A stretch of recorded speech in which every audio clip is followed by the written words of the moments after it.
Yo, how's it going? This is Intangible. Gonna do my post-fight review right here to Deontay Wilder attempting to regain his WBC title against Tyson Fury just last night. And my thoughts on the fight, the trilogy. I'm sure, as we all know, Anthony Joshua and Tyson Fury were in negotiations for an undisputed matchup until it was effectively broken by way of arbitration. And Tyson Fury was forced to rematch Deontay Wilder for a third time because of the fact of the rematch clause, which he attempted to ignore, but it ended up failing.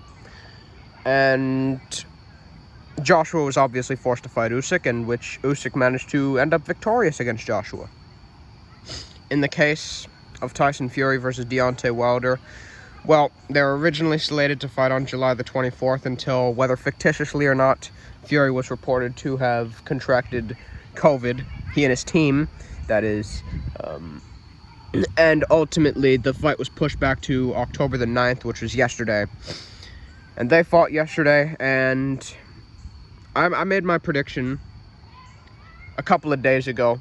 I actually had a preview and prediction video laid out yesterday that I was meant to upload, but I didn't because the fights just ended up sneaking up on me. You know, the first British card and the German card as well, involving, you know, Peter Kadu, Roman Fress, and obviously Fowler and Liam Smith. But going into this American card, I was telling people this. I would not be surprised if Wilder pulled something off here. I didn't think it was going to be as straightforward as the second fight. I said that early on Wilder would be very dangerous. He will hurt Fury early on in the fight, and it just wouldn't be enough because obviously Fury has incredible recuperative skills. And another thing with Fury is he's very savvy, very good defensively from the outside, and I just thought he would be a bit too savvy, a bit too skillful, and a bit too strong too, you know, which is especially a factor with Wilder's game plan. And I thought he would effectively be able to wear down Wilder and just take advantage of some of his faults in terms of his stamina, especially when operating at a frenetic pace, and he would eventually wear him down and stop him late. And that's actually effectively what happened. But before I actually get into the fight, I want to just say, hats off to Deontay Wilder. Really, hats off to the guy. Because he fell short in this fight. What he did, his efforts in order to win the fight, obviously weren't enough. He was beaten up pretty bad, especially down the stretch of the fight in the second half. However, Deontay Wilder's, the level of heart he displayed, the game plan he came into the fight with, obviously there were some holes and chinks in the armor here and there that I felt he could have patched up going into the fight. But the game plan he came in with, the determination he had, his genuine do-or-die mentality. You know, he states that he's willing to die in there and that he just wants to go out and be carried out on a shield at all costs. And some guys say it to save face, but he genuinely means it. He went in there willing to die in that ring, and he fought like a guy who did not want to lose, and he was willing to win at all costs. Losing was the final thing, was the final option for him.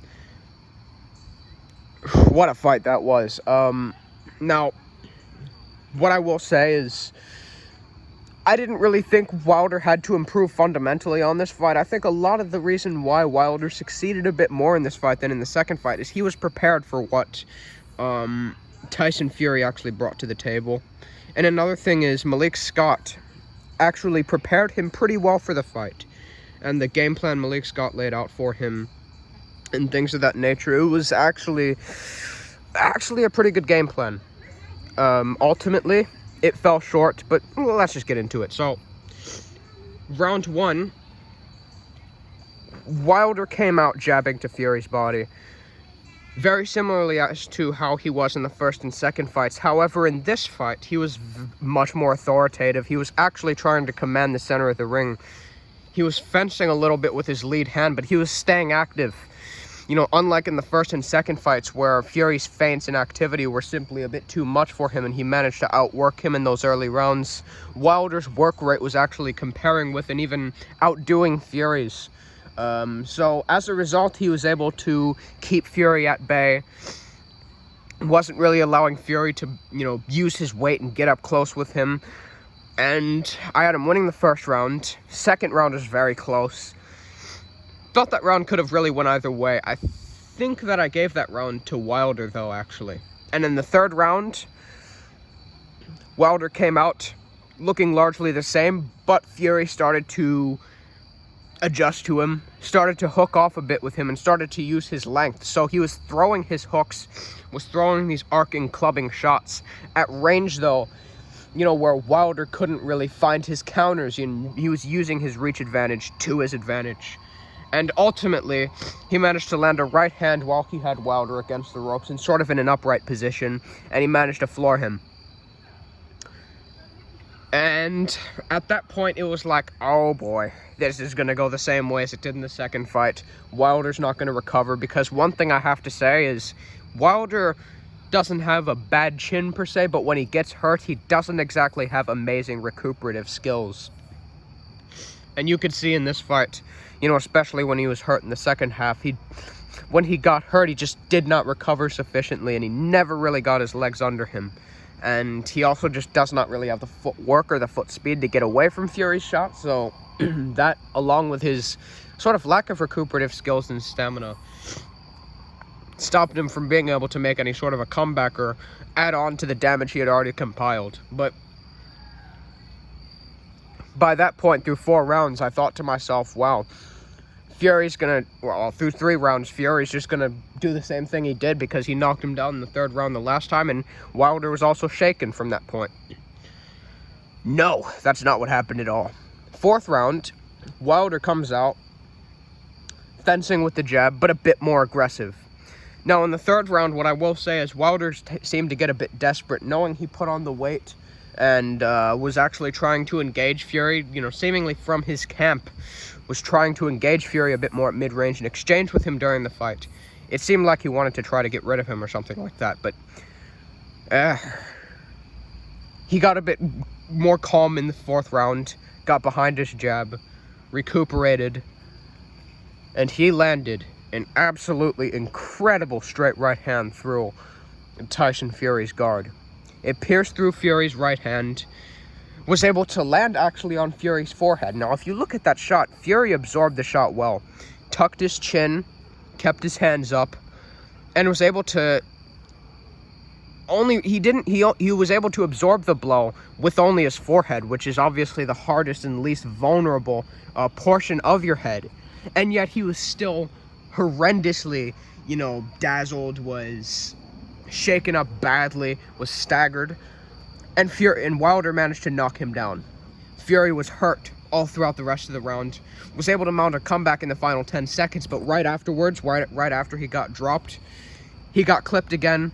Wilder piled on the onslaught and put Fury down for a second time in the round, securing himself a 10-7 after having been dropped in the 3rd round. And wow, what a turn of events.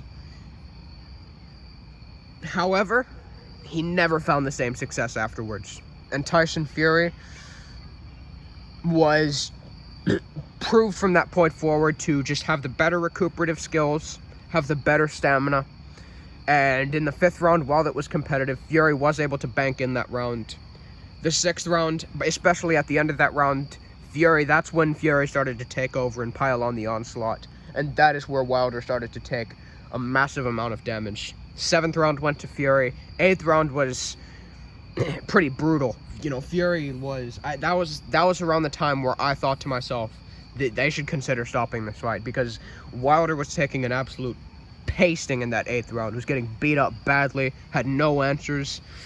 Unlike in some of the other rounds in the mid to late portion, he was able to land something. That was not a round where he landed anything really to get Fury's respect or keep him off of him. He was getting beat up bad, and in the subsequent round, the doctor actually came out in the beginning of the round to inspect Wilder and ask him if he could continue. In the 9th round, it was more the same. He was getting beat up, but he was able to land a shot here or there to at least keep Fury honest. But in the 10th round, well, one of the best rounds I've seen this year, maybe the best. Fury goes in, Wilder comes into clinch. He's obviously still, hurt from the previous onslaughts in the previous rounds. Wilder comes in to clinch. Both guys are wrapped up in the clinch, and Fury, who, with the extra weight and with, how strong he is, he's strong as an ox, was able to land an overhand right just in the clinch, was able to pull back and land and put Wilder down again for the second time in the fight. Obviously, he dropped him in the 3rd round. This time in the 10th round with a right hand over the top on the temple, putting Wilder down. And Fury immediately came in to pile it on Wilder and go for the stoppage, but it was looking like a one-sided round, and then out of nowhere, in the final 20 seconds of the round, Wilder starts to land a couple right hands. And in the final 10 seconds, Wilder lands a terrific right hand, which staggers Fury, has Fury wobbled horribly at the end of the round.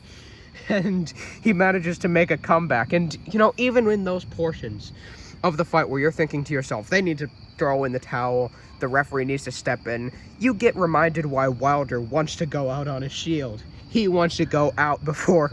He's not going to allow his corner to pull him out, even though that's not the rational decision or anything. You understand why Wilder does, because no matter how hurt he is, coming off of that second knockdown, temple shots, getting wobbled, beaten all over the ring, he's able to come back with that right hand and immediately reinstall hope and to hurt Fury again. But it just didn't get any better for him from there, and in the 11th round, Fury started to pile on the onslaught once again and landed it was like an uppercut into a right hand that he managed to land on Wilder against the ropes. He put everything into that shot. Wilder, who was hurt, was out of stamina, got hit once again with a brutal right hand and got put down and out pretty much. And that was the end of the fight. And Tyson Fury managed to retain his title, making the first ever defense of his boxing career. And there you have it. What a fight. My respect for Deontay Wilder. I have time for him now, Obviously, after the second fight where he got beaten badly and the excuses and things of that nature, that wasn't really ideal, but this fight, with just how much heart he displayed and just how competitive he was with Fury in a lot of the rounds, and how he was able to come back and drop Fury twice, and the determination he showed, and some of the improvements, actually, that Malik Scott was able to introduce into Wilder's game, and some of the tools that he was able to introduce into Wilder's game that he didn't display against a Luis Ortiz or a Tyson Fury in the second fight, or even in the first fight. I want to see Wilder again, man. I mean, Fury, more than likely, is probably going to fight the winner of Wallin versus White, or vacate, or maybe fight Usyk or whatever. But Deontay Wilder, he has some options. As long as he's not too badly damaged from this fight, he looked improved in this fight. There were certain tools in this fight that he could use in future fights. And physical strength is not something he has on his side. So I'd like to see Deontay Wilder in some fights, moving forward in this heavyweight division. Frank Sanchez won his fight on the card. It was pretty dreadful, to be honest. And with how dreadful that fight was, to be honest, I would actually like to see Wilder just put his lights out, to be perfectly honest. I'd like to see Wilder in there with potentially a Robert Helenius. Make a comeback against him. Why not? I mean, he's coming off of 2 wins over Adam Kovnatsky, who was a fringe top 10 heavyweight at one point, who himself had some decent wins. Areola, Gerald Washington, had a win over Charles Martin, for example. Why not? Give him a try. And after that, maybe enter a pay-per-view against the ex-champion Andy Ruiz. Based on the form Andy Ruiz showed against Chris Areola, I think Deontay Wilder could cut his lights out, to be honest with you. And I'd probably favor him to win that fight. If you're to put him in, even after this performance, even after back-to-back losses in the layoff, you'd still give him a serious chance against Anthony Joshua. You'd still have to favor him to beat Dillian White. You'd still have to favor him to beat, like I said, probably an Andy Ruiz. I'd favor him over Parker. All these dudes, I'd favor him to beat a lot of these guys. In fact, I'd fancy his chances a lot against anyone not named Fury or Usyk. So, I was highly entertained by what I saw. And don't be surprised if you see a lot of new fans into the sport enter and mention this fight as one of the fights that got them into the sport, because that was a tremendous spectacle and a fight that ultimately was worth it. Yeah, it was the alternative to Undisputed, but it brought forth absolutely incredible action, and the truth of the matter is, Fury and Usyk are the best guys in the division now, not Fury and Joshua, and now Usyk has a chance to reaffirm that in the rematch, and we'll see where Fury goes from here. When he defends against his mandatories White and Wallin, and maybe Wallin or White can show something that they haven't before. Wallin obviously gave Fury a tough fight in their fight, so I don't know, man. It's a pretty nice little picture at the heavyweight division. And with Jared Anderson's victory over Tereshkin, with Frank Sanchez's win over Ajagba, with Helenius stamping his authority and dominating Adam Kovnatski in brutal fashion and whooping his ass effectively, that changes the landscape of the division quite a bit. So let me know what you guys all think. Have a good one.